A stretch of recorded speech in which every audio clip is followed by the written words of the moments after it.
Hello students, आज हम लोग संघीय सरकार फेडरल गवर्नमेंट को जानेंगे।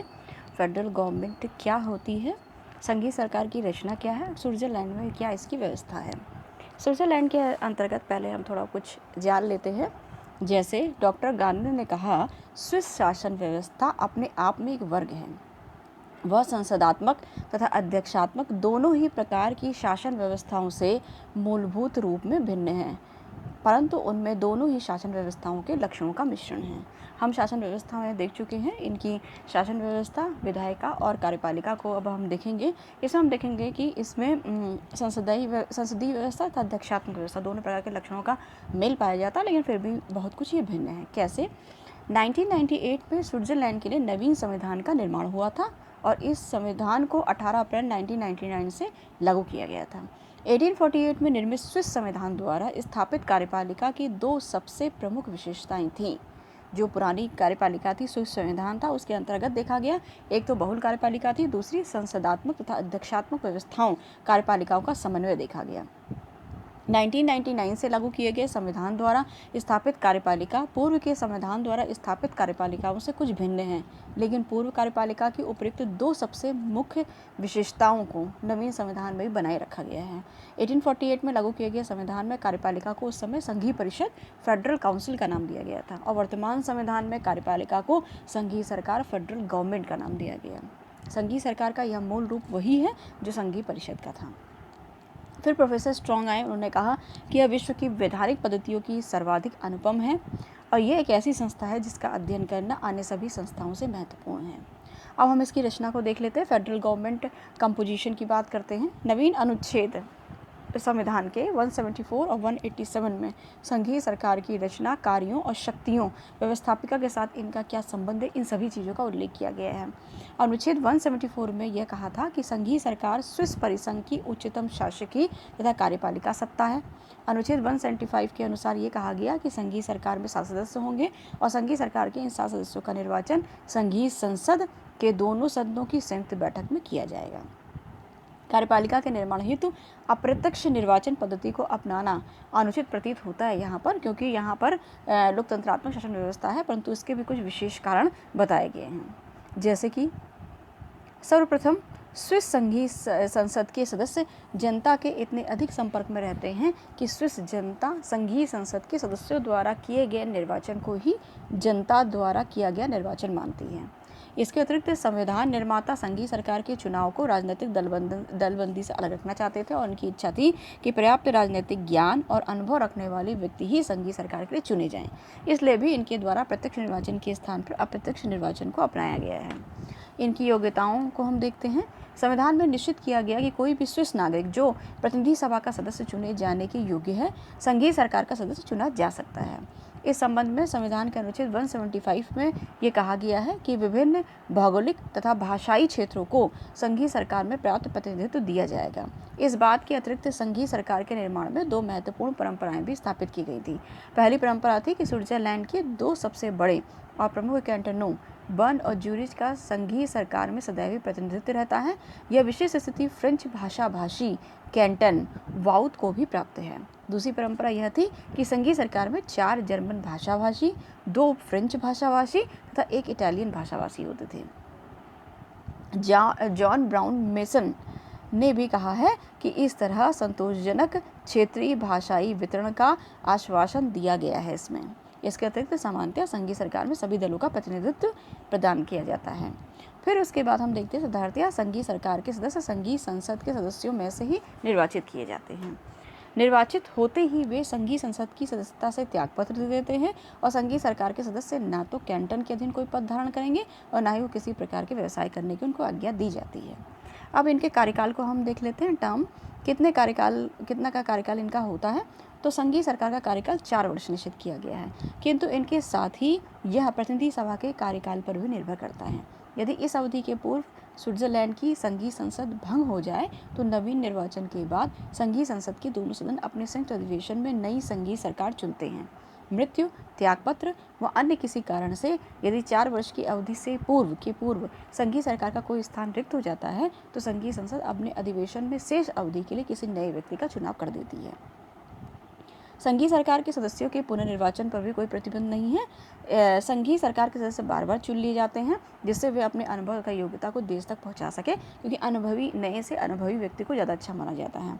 संघीय संसद ने सदैव ही संघीय सरकार के सदस्यों को उस समय तक पुनर्निर्वाचित किया जब तक वो अपने पद पर बना रहना चाहते हैं। इसके अतिरिक्त हम देखते हैं वेतन, वेतनाधिकार, विशेषाधिकार तथा उन्मुक्तियाँ, सैलरी, प्रिविलेज तथा इम्यूनिटीज़। संघीय सरकार के सदस्यों का वेतन संघीय संसद के द्वारा ही निर्धारित होता है। 55 वर्ष या इससे अधिक आयु प्राप्त व्यक्तियों को यदि वे 10 वर्ष तक परिषद के सदस्य रह चुके हैं, उन्हें निवृत्ति वेतन पेंशन दिया जाएगा, जो के वेतन का 40% या से 60% के बीच होता है। संघीय सरकार के सदस्यों का यह वेतन अन्य देशों के मंत्रियों से बहुत कम होता है और पार्षद बहुत सादगी से रहते हैं।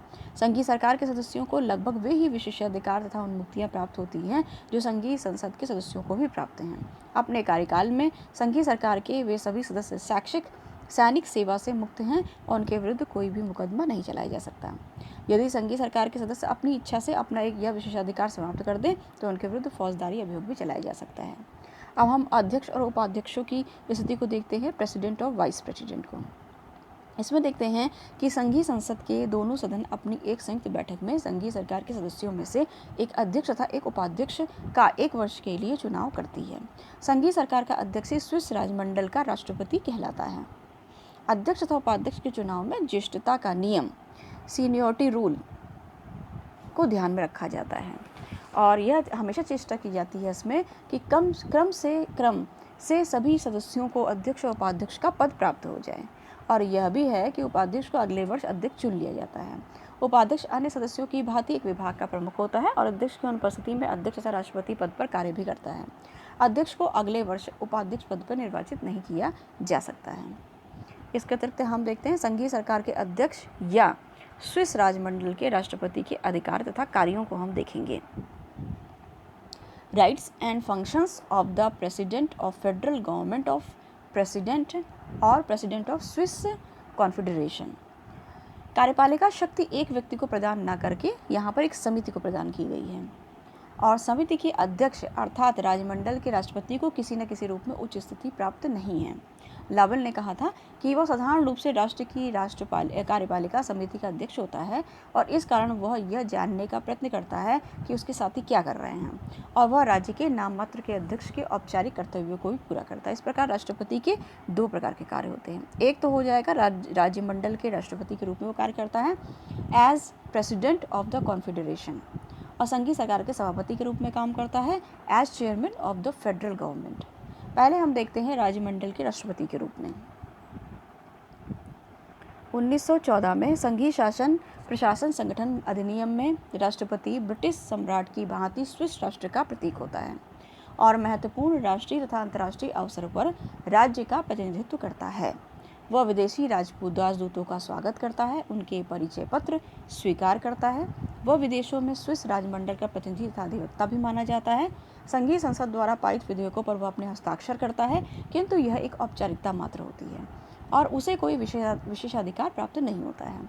जब अन्य राज्यों के प्रधान स्विट्जरलैंड की राजकीय यात्रा पर आते हैं तो संघीय सरकार के 7 सदस्य इसका स्वागत करते हैं। यह संघीय चांसलरी फेडरल चांसलरी का निर्देशन तथा नियमन करता है। इसके अलावा हम सेकंड देखते हैं संघीय सरकार के सभापति के रूप में। संघीय सरकार के सभापति के रूप में इस संस्था का सभापतित्व यह करता है और किसी विषय पर टाई पड़ने की स्थिति में निर्णायक मत का प्रयोग करता है। यह संघीय सरकार के सदस्य के रूप में एक विभाग का अध्यक्ष होता है। वह अन्य पार्षदों की भांति ही वह कुछ प्रशासनिक प्राधिकारों का प्रयोग भी करता है। उसे संघीय सरकार के अन्य सदस्यों के विभागीय कार्यों के निरीक्षण का भी अधिकार प्राप्त होता है, परंतु वह केवल सुझाव ही दे सकता है, आदेश नहीं। वह सरकार के अन्य सदस्यों को न तो नियुक्त कर सकता है, न ही पदच्युत ही कर सकता है। उसके द्वारा संघीय सरकार के सदस्यों के विभागों में भी परिवर्तन नहीं किया जा सकता। इस प्रकार वह किसी भी अर्थ में संघीय सरकार का स्वामी या नेता नहीं है। अत्यंत संकटकालीन की स्थिति में सरकार की ओर से अध्यक्ष को कभी कभी कुछ कार्य करने के अधिकार भी दे दिए जाते हैं। फिर भी साधारणतया सरकार में अन्य सदस्यों से बढ़कर अध्यक्ष को कोई अधिकार नहीं है। यहाँ तक कि यदि सरकार कोई अध्यक्ष विदेश यात्रा करे तो उसकी आलोचना की जाती है। इसके अतिरिक्त हम राष्ट्रपति पद की स्थिति को देखते हैं, पोजीशन ऑफ द प्रेसिडेंट। इसमें देखते हैं कि राजमंडल का राष्ट्रपति प्रायः शक्ति शून्य है और अमेरिका के राष्ट्रपति, ब्रिटिश प्रधानमंत्री या अन्य किसी कार्यपालिका प्रधान से उसकी तुलना करना नितांत भ्रमपूर्ण होगा, क्योंकि संघीय सरकार के सभी सदस्यों को समान स्थिति प्राप्त है। स्विस कार्यपालिका को बहुल कार्यपालिका कहा जाता है, क्योंकि अध्यक्ष पद के कोई विशेष अधिकार नहीं है। इसलिए हैंस वेबर ने भी कहा है कि राजमंडल का कोई अध्यक्ष नहीं है, उसे अपने संयोगों की अपेक्षा कुछ वरीयता दी जाती है, लेकिन वरीयता मात्र औपचारिक है। यह वास्तव में न तो राष्ट्र का प्रधान है, न शासन का ही है। यह देश के प्रशासन के लिए अन्य पार्षदों की अपेक्षा किसी भी प्रकार से उत्तरदायी नहीं है। रेपार्ड ने कहा कि उसके पद का कोई राष्ट्रीय महत्व नहीं है और उसका ना तो कोई विशेष अधिकार है और ना ही कोई विशेष प्रभाव है। परंतु यह समझना फिर भी गलत होगा कि स्विस राष्ट्रपति का पद सर्वथा प्रभावहीन या अनावश्यक है। राष्ट्रपति पद स्विस शासन का सर्वोच्च पद है और उसके लिए कुछ ऐसे औपचारिक कार्य किए जाते हैं जिसे समस्त सदस्य एक साथ नहीं कर सकते हैं। स्विस राष्ट्रपति के पद को गौरव पर इसका संदेह नहीं किया सकता। इसे ब्रुक्स ने कहा, जनसेवा के एक लंबे जीवन के पश्चात सर्वोच्च पारितोषिक के रूप में इस पद की कामना की जाती है और इसी कारण यह समस्त स्विस जनता के लिए बहुत अधिक सम्मान का पात्र होता है। इसके अतिरिक्त हम प्रशासन के विभाग भी देख लेते हैं। Administrative departments. भारत, ब्रिटेन आदि देशों में प्रशासनिक विभागों की संख्या निश्चित नहीं है, लेकिन स्विट्जरलैंड में ये संख्या निश्चित है और समस्त प्रशासनिक कार्यों को 7 विभागों में बांट दिया जाता है। इनके राजनीतिक विभाग हैं। सबसे पहले राजनीतिक विभाग पॉलिटिकल डिपार्टमेंट, न्याय तथा पुलिस विभाग department of police and justice. तीसरा है गृह विभाग डिपार्टमेंट ऑफ इंटीरियर। सेना विभाग मिलिट्री डिपार्टमेंट। वित्त तथा प्रशुल्क विभाग department of finance and custom. सार्वजनिक अर्थ विभाग डिपार्टमेंट ऑफ पब्लिक इकोनॉमी। और 7वां है डाक तथा रेल विभाग पोस्ट एंड रेलवेज डिपार्टमेंट। प्रत्येक विभाग संघीय सरकार के एक सदस्य के अधीन होता है और उसके कार्य संचालन के लिए उत्तरदायी भी होता है। स्विट्जरलैंड में संघीय सरकार के सदस्य अपनी बैठक में बातचीत के आधार पर विभागों का बंटवारा भी करते हैं। प्रायः एक सदस्य को वही विभाग दिया जाता है जो उससे पास पहले से था, जिससे वह अपने अनुभव से और लाभ पहुंचा सकता है। प्रत्येक विभाग का एक प्रमुख अन्य या किसी विभाग का एक उप प्रमुख भी होता है, जिससे किसी विशेष सदस्य की अस्वस्थता तथा अनुपस्थिति में विभागीय कार्य को सुचारू रूप से संचालन किया जा सकता है। इनकी कार्यप्रणाली को वर्किंग को हम देखते हैं कि संघीय सरकार की साधारणतया सप्ताह में केवल 2 बैठकें होती हैं। संघीय सरकार की कार्रवाई गुप्त होती है और संघीय सरकार के द्वारा कोई भी कार्य किया जा सके इसके लिए कम से कम 4 सदस्यों की उपस्थिति आवश्यक होती है। निर्णय के लिए उपस्थित सदस्यों का बहुमत आवश्यक है। मत हाथ उठाकर दिए जाते हैं और अध्यक्ष को निर्णायक मत देने का अधिकार प्राप्त होता है। 1848 के संविधान द्वारा स्थापित संघीय परिषद की कार्यप्रणाली में सामूहिक उत्तरदायित्व के सिद्धांत को नहीं अपनाया गया है, लेकिन नवीन संविधान में सामूहिक उत्तरदायित्व के सिद्धांत की ओर संकेत किया गया है। और अनुच्छेद 177 में हम ये देखते हैं कि संघीय सरकार अपने निर्णय एक सामूहिक संस्था के रूप में लेती है। इस प्रकार हम देखते हैं कि सरकार में एक विभाग जब दिया गया है तो उसमें महत्वपूर्ण पार्ट ये ध्यान दिया गया है कि इसमें जो भी विभाग का हेड होता है उसको अनुभव के आधार पर स्थान दिया जाता है और वो जब तक काम करना चाहे वो विभाग के अध्यक्ष के रूप में काम कर सकता है और अनुभव से लाभ उठा सकता है।